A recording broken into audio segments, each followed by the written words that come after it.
Que tal? Benvidos ao Preguntoiro. Hoxe tócanos falar co voceiro municipal do PSOE. Como sempre, acompáñanos aquí no plató Paco Reyes para tratar de diversos asuntos que teñen que ver coa vida en Santiago. Paco, benvido, moi boas. Moitas grazas, un placer. E eses asuntos que teñen que ver un pouco, como dicía, coa vida municipal en Santiago, unha das cuestións que máis repercusión tivo nos últimos días foi ese suposto nomeamento de Ángel Currás, exalcalde e actual concelleiro, que supostamente ia a ocupar esa delegación da empresa pública Trax aquí en Galicia. Finalmente, o que parece é que non se vai producir ese nomeamento, segundo as palabras do presidente da Xunta no Parlamento. Moitas críticas houbo ante esa noticia, sobre todo por parte da oposición, pero cales son eses aspectos que vostedes barallan para que haxa ese malestar? En que nos centramos para centrar esas críticas que hai sobre ese suposto nomeamento? Bueno, o primeiro que hai que decir é que as críticas foron da rúa e da oposición, pero eu diría que primeiramente da rúa, non? Bueno, o certo é que nos atopámonos nunha situación que nos pareceu absolutamente indignante. O primeiro que hai que decir é que quen fai a proposta, e obviamente quen tería dado o nomeamento, sería o Partido Popular, que nestes momentos está a dirixir e que é o responsable da empresa Traxa, que é unha empresa pública. Por lo tanto, a situación desa oferta de ser o delegado para Galiza da empresa Traxa, neste caso Ángel Currás, non viña caída do ceo, non era o resultado dunha inspiración do Espírito Santo, porque a verdade é que o Espírito Santo ten bastante esquecida a nosa cidade nos últimos 3 anos, e, polo tanto, iso foi clarísimamente unha proposta do Partido Popular, que o que fai unha cousa, o que foi segundo alcalde desta cidade do Partido Popular nestes anos, primeiro alcalde substituto, e que dende logo é o responsable máximo como alcalde que foi dun absoluto desastre de xestión nesta cidade, o que é evidente para todo o mundo, non hai que insistir moito, a situación da imaxe, a situación da falta de mantemento, a situación da falta de investimentos, as nulas relacións e negociacións co persoal da administración pública do Concello, etc. É dicir, un absoluto desastre de xestión, pois o que pasa é que o que fan é premialo cun nomeamento que supoñía cobrar o ano máis que o presidente da Xunta de Galicia. Non está mal como a premio, particularmente nos tempos que están a correr. E por outra banda, ese premio que significaba era que o Partido Popular avalaba absolutamente todo o que tiña acontecido neste Concello nos últimos 3 anos. Avalaba absolutamente ese o que nós entendemos, e xa no seu momento denunciamos como desastre de xestión, protagonizado como responsable máximo, que era o alcalde, por Ángel Currás. Por lo tanto, é unha situación absolutamente indignante. Por lo tanto, eu penso que foi a presión da rúa, a presión da oposición, a que finalmente obrigou a que o Partido Popular rectificara o seu plantexamento e, por lo tanto, non se realizara este nomeamento. Precisamente o luns, tamén co comentaba co voceiro do BNG, con Rubén Cela, el tamén defendía que foi esa presión, como vostede di tamén, tanto política como social, pola indignación que de alguna forma tamén se deixaba ver entre os cidadáns. Pero creen que xa se deu volta atrás completamente nesta decisión, despois desas palabras que é o único un pouco o que temos de referencia, non? Esas palabras do presidente da Xunta. Sí, ese foi o anuncio do presidente do Partido Popular e presidente da Xunta, no que vino a decir non soamente que non nomearían delegado de Traxa, senón que vino a decir tamén que a saída que tiña Ángel Currás era, lóxicamente, a volta, tamén é certo, iso non depende máis do presidente da Xunta, a volta a súa cátedra de instituto aquí en Santiago de Compostela, non? Que é onde el ten a súa praza. Non? Por lo tanto, me parece que por esas declaracións ten que facelo, pero evidentemente eso tiña que ter pensado e previsto. Cal é a situación? Pois a situación é que o señor Hernández, actual alcalde de Compostela, pois ten un problema e o ten que resolver el. O ten que resolver el, o que non pode facer é pasarlle o problema ás institucións, nin pasarlle o problema á cidadanía. Non? Por lo tanto, o que ten que facer é asumir a súa responsabilidade e resolver, porque o que temos que tener en conta é que quen firmou o decreto de competencias e quen firmou o decreto de exclusiva, pois foi Agustín Hernández, foi o señor Hernández. Por lo tanto, ele é o responsable da situación que está a acontecer neste momento no goberno do Partido Popular. Onde tiñamos aquí o voceiro do PP, Alejandro Sánchez Brunete, preguntáballe por este tema, por esta cuestión. El si me dicía que entendía de alguna forma que houbera ese malestar, Pero o alcalde si non quixo entrar a valorar ningún dos días da semana pasada no que foi preguntado sobre este asunto, non quería valorar o que pasaba con Ángel Currás, dicía Agustín Hernández que era unha decisión persoal deste concelleiro. Vostedes, por que pensan que el mantivo esa actitude, de alguna forma, de non querer falar sobre o Mira, tema? primeiro porque o responsable, insisto, firma o decreto de competencias de relacións institucionais, cuyo contido para todos nós é un misterio, é firma exclusiva, por lo tanto ten a responsabilidade máxima, e o curioso é que en 3 meses, soamente en 3 meses, o señor Hernández chegou exactamente ao mismo punto o que chegou no seu momento con De Roa e no seu momento Ángel Currás, é dicir, diante dos problemas e diante da presión da sociedade, o que fai é poñerse de perfil. Esa é a realidade, pero que o señor Hernández o fai solamente cando leva 3 meses de alcaldía, e chegou exactamente ao mesmo punto que no seu momento Ángel Currás e no seu momento con De Roa, o que demostra unha vez máis o que dio o Partido Socialista. Non mudou, no fondo, nada neste goberno do Partido Popular, e continuismo, son as mesmas formas, son os mesmos planteamentos, e a mesma falta de proxecto, e a mesma maneira de crer que están a xestionar a súa finca particular e non a cidade de todos e todas nós. O caso que a raíz deste asunto voltou a estar un pouco na palestra Ángel Currás, como decimos, concelleiro e exalcalde.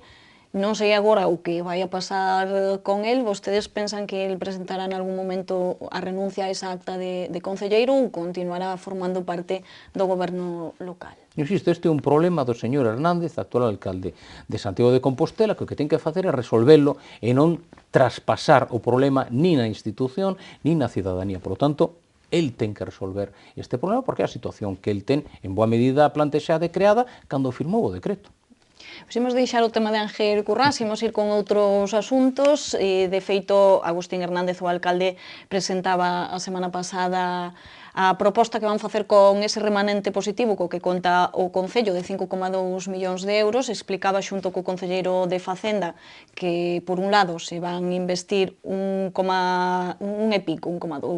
millóns de euros máis ou menos a investimentos sustentables na cidade, que teñen que ver con saneamento, con arranxo de pistas, con alumeado, con diversas cuestións, e por outro lado, 4 millóns e pico van ir a amortizar débeda. A vostede que lle parece este reparto? Bueno, pues mira, o primeiro que hai que decir é de onde sae precisamente ese remanente de crédito. Pois o remanente de crédito sae dunha situación de solvencia económica herdada polo actual goberno. É dicir, o que xa quedou claro, ademais, con declaracións do propio alcalde e do propio concelleiro de Facenda, é que a herdanza recibida foi de solvencia económica e non de débeda nin de burato negro. Esa é a realidade. A verdade é que as contas que se transferiron, as contas que estaban clarísimamente dentro dos límites legais, ademais existía un plan de saneamento financeiro aprobado polo anterior goberno, polo goberno progresista, que estábase a cumplir e que perfectamente amosa que cos ingresos que estaban previstos se podía facer fronte a aquela débeda. Por lo tanto, nunca existiu un problema de solvencia económica no noso concello. A parte desa situación, o certo é que este remanente é o resultado de non ter xestionado nestes últimos anos por parte do Partido Popular. É dicir, o primeiro ano hai un nivel de execución dos investimentos do 19%, o segundo ano do 19%, o terceiro ano do 20%. Por lo tanto, nunca pasaron do 20%, nunca fixeron os investimentos que necesitaba esta cidade para sair adiante desta crise, e ese é o resultado. É dicir, o problema non é que ben que o fixemos que temos un remanente. A pregunta é que malo, ou a acusación é que malo fixeron vostedes que non foron quen de gastar nun momento que a cidade o que necesita é que se gaste para seguir adiante desta crise. Eles fixeron precisamente todo o contrario. Por lo tanto, este remanente é precisamente a mostra e a proba e o resultado da súa falta de xestión, da súa mala xestión. Que é o que hai que facer co ese diñeiro? Eu entendo que as prioridades son emprego e as prioridades son sociais. Estamos nunha situación con 4.000 persoas nunha situación de extrema pobreza en Santiago de Compostela. Estamos nunha situación con familias que coñecemos que os nenos viven en situación de pobreza. Esta é a realidade, hai que decirlo. E temos unha situación de 22.000 persoas en Santiago en risco de exclusión social. E por outra banda temos unha situación de desemprego que os últimos datos amosan novamente un incremento do desemprego na nosa cidade. Por lo tanto, esas son as dúas prioridades, eso é o que temos que abordar. Gasto para fomento de emprego, gasto para resolver unha situación casi de alarma social para moitas familias da nosa cidade. O seu discurso totalmente oposto, digamos, ao do PP, ao do goberno local, na cuestión económica, porque o discurso que leva defendido o alcalde durante este tempo é que a economía do Concello está ben, por iso se poden permitir facer unhas rebaixas fiscais e facer este investimento do superávit que hai no Concello. Vostedes non creen que a situación económica sexa entón tan boa como... A situación económica é boa porque o Partido Socialista fixo moi ben nos anteriores gobernos e, polo tanto, que herdou o Partido Popular, como agora se amosa, foi unha situación de solvencia económica e unha moi boa situación económica do Concello, cunha débeda perfectamente controlada, perfectamente asumible, perfectamente pagable, como se está a demostrar. Polo tanto, esa é a situación. E, por outra banda, é certo que existen uns remanentes de máis que son o fruto de non ter xestionado o orzamento destes anos anteriores, de non ter precisamente executado os investimentos que a cidade necesitaba para seguir adiante da crise. Por lo tanto, son dúas cousas. A boa xestión do Partido Socialista nos anteriores gobernos que deixaron un Concello claramente saneado e, por outra banda, a incapacidade do Partido Popular de xestionar os seus propios orzamentos. Imos seguir con números porque presentáronse xa os orzamentos xerais do Estado, xa falamos dese asunto, tamén se presentaron os orzamentos da Xunta, falamos, claro está, do que atinxe a Santiago, das partidas económicas que tocan a Santiago. Dende o PSOE non estaban nada de acordo con eses orzamentos do Estado, tampouco están cos orzamentos da Xunta, de feito, dicían dende o Partido Socialista que o alcalde non tiña o suficiente peso político para que se destinara quizáis máis cantidade económica a Santiago. Por qué? O que nos decíamos era que o Partido Popular facía un plantexamento de que a gran sorte que tiña esta cidade, de que chegaba ahora o terceiro alcalde do Partido Popular en 3 anos, que era o señor Hernández, e polo tanto que íamos ter unha chuvia de millóns, e cando un ve a realidade que os orzamentos da Xunta de Galicia para Santiago en investimentos este ano resulta que son exactamente 8.000 euros máis que os que recibiu Ángel Currás o ano pasado. Por lo tanto, o valor engadido do señor Hernández como alcalde de Santiago en investimentos para a nosa cidade é exactamente de 8.000 euros máis que Ángel Currás. Esa é a realidade, o que non se pode vender o que non é certo. Que acontece cos orzamentos? Pois mire, é que a verdade, cando no 2009 foron 150 millóns de euros de investimento da Xunta de Galicia, certo que era unha Xunta de Galicia progresista, presidida por un socialista, Emilio Pérez Touriño, certo que o alcalde era socialista, 150 millóns de investimento, e o Partido Popular dixo que era pouco. Agora que está no 10% daquela cantidade, pois temos que decir non é que pouco, que é absolutamente misérrimo, que é a realidade. Ademais, son uns orzamentos que non contemplan unha serie de situacións. Onde está a Escola Oficial de Idiomas? Onde está un plan director do hospital, do complexo hospitalario? Onde está o Centro de Saúde de Conxo? Onde está o Parque Comarcal de Bombeiros? Onde está a ampliación do CEP de Villestro? Onde está a ampliación do Conservatorio Superior de Música? Esa é unha situación. Por outra banda, van reducíndose, con respecto ao que foi no seu momento o goberno progresista, va reducíndose a aportación da Xunta de Galicia con respecto ao consorcio. Neste momento temos un gravísimo problema para este ano que ven. O consorcio ten orzamentado máis gasto corrente que ingreso corrente. Por lo tanto, a única maneira é acudir a remanentes que poda ter o propio consorcio. Téñense xa encendido todas as luces roxas para o consorcio. Esa é a realidade. E, polo tanto, hai que darlle unha solución xa. E o mesmo podemos decir do tema da EDAR, o mesmo podemos decir do tema do Gallás, etc. etc. É dicir, temos unha situación, desgraciadamente, na que a Xunta de Galicia ten absolutamente esquecido a Santiago de Compostela ao longo desta legislatura. Tivemos 3 alcaldes do Partido Popular que uno que fixeron foi enarbolar a bandeira do Partido Popular e buscar argumentacións para xustificar ese abandono das administracións gobernadas polo PP cara a nosa cidade, e nos o que lle pedimos, aínda que sexa xa o terceiro terceiro alcalde e que algún deles por fin colla unha bandeira para defender Santiago, pero o señor Hernández o que siga a facer é caso do que lle di o presidente do Partido Popular da súa provincia, que é a provincia da Coruña, que por certo é o alcalde da cidade da Coruña.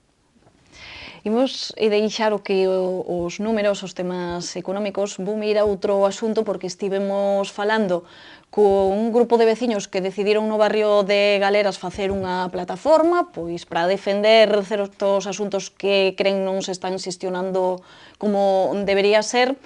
A plataforma xurdiu a raíz dunha cuestión que xa temos falado tamén moitas veces aquí, que era ese proxecto, íase facer unha entrada a un parking privado e utilizando o terreo público ali en Galeras.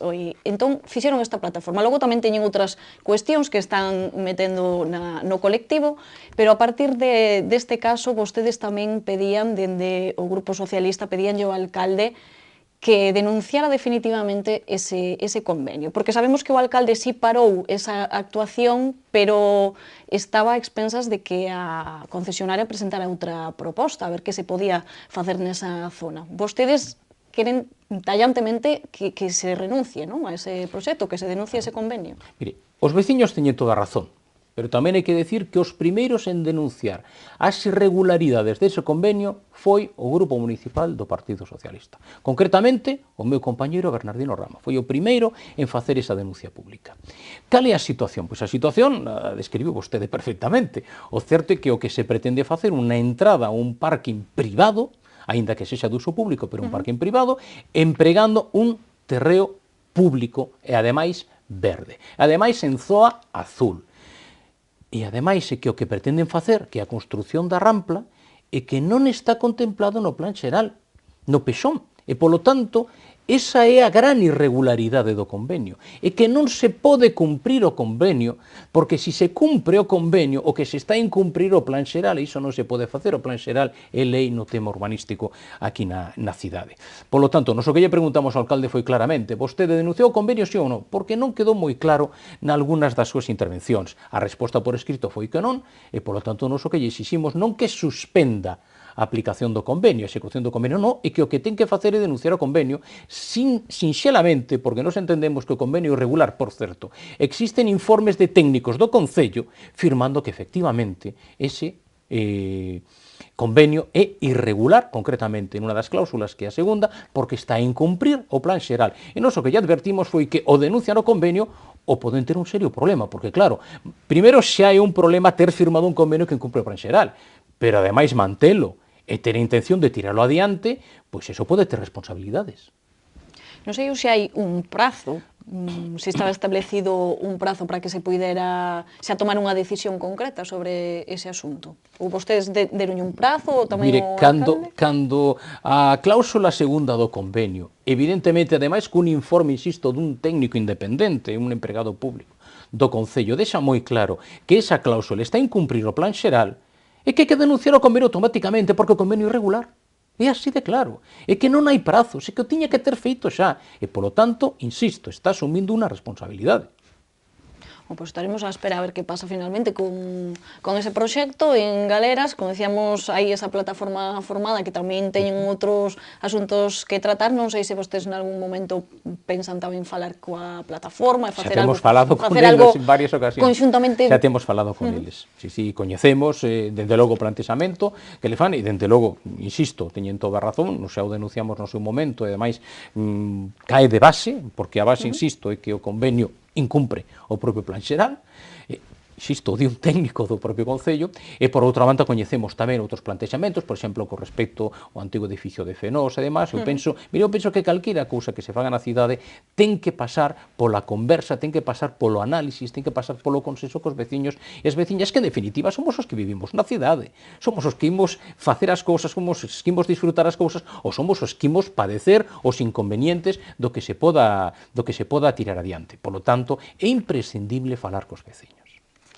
Outra cuestión que quería falar con vostede, porque é unha cuestión que puxeron vostedes, o Grupo Socialista, en riba da mesa, é que se volvan a abrir rexistros auxiliares que se pecharon. Por que creen vostedes que teñen que estar en funcionamento? Pois mire, o que acontece é o seguinte, hai unha serie de rexistros, estou a pensar, por exemplo, pois, no rexistro de Fonteñas, que tamén pechou, é dicir, hai unha serie de rexistros que o que se fai é aproximalos precisamente á cidadanía, é dicir, para que os veciños e as veciñas lles sexa máis fácil, máis doado a relación ca administración, polo tanto, presentar as súas suxerencias, as súas queixas, os seus papéis, os seus informes, os seus recursos, todo as súas peticións, todo o que sexa necesario na vida normal da cidadanía con respecto ao Concello.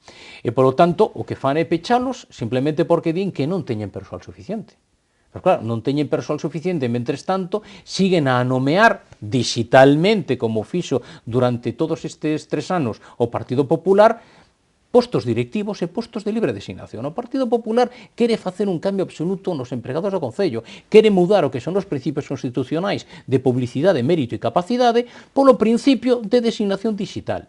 Iso é inadmisible, ademais, o que non ten sentido é estar continuamente nomeando persoal directivo, cando tío que necesitas é persoal de base para poder atender as necesidades e as demandas da poboación, dos veciños e das veciñas. E, por lo tanto, nós o que pedimos é que o que ten que facer é, evidentemente, convocar, poñer, evidentemente, os recursos humanos necesarios para manter abertos eses registros e manter esa política que é a política necesaria na administración local, que é aproximar o máis posible, o máis perto posible, o que é a administración e os servizos da administración con respecto aos veciños e as veciñas. Esa é a nosa exigencia.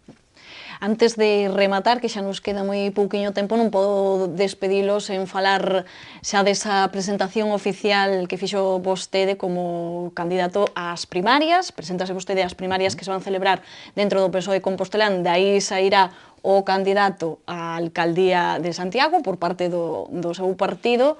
Como está agora o proceso? Ora comezou a recollida de avais, non? Pois efectivamente, eu dixen no seu momento, comprometí na miña palabra en participar no proceso de primarias do PSG-PSOE para a alcaldía de Santiago e como todo mundo ve, estou a cumprir a miña palabra como teño por costume facer. Efectivamente, o luns comezou todo o proceso de recollida de avais e o que estamos en un proceso que eu penso que é moi ilusionante, dende logo, para o noso partido, porque as primarias o que representan é o empoderamento do militante. O día 30 de novembro, que cando se vai votar, o voto dun militante de base vai valer exactamente o mesmo que o voto do secretario xeral da agrupación. Eso é o importante nas primarias e, ademais, todo o proceso de debate, todo o proceso de coñecemento, todo o proceso de contacto que estamos a ter precisamente toda a militancia, e iso o que fai é enriquecer moitísimo ese proxecto socialista que o Partido Socialista, dende logo, ten para conseguir recuperar esta cidade, para conseguir recuperar Santiago, que é o que temos que facer, recuperar Santiago para todos os veciños e veciñas de Compostela. Ese é o obxectivo de todos nós. Primarias as que se presentan vostede e Mercedes Rosón. Non sei se lle hubiera gustado máis candidatos ou así está ben. Loita entre dous, loita entre comiñas, dicimos. Debate entre dous polo proxecto do Partido Socialista para a nosa cidade.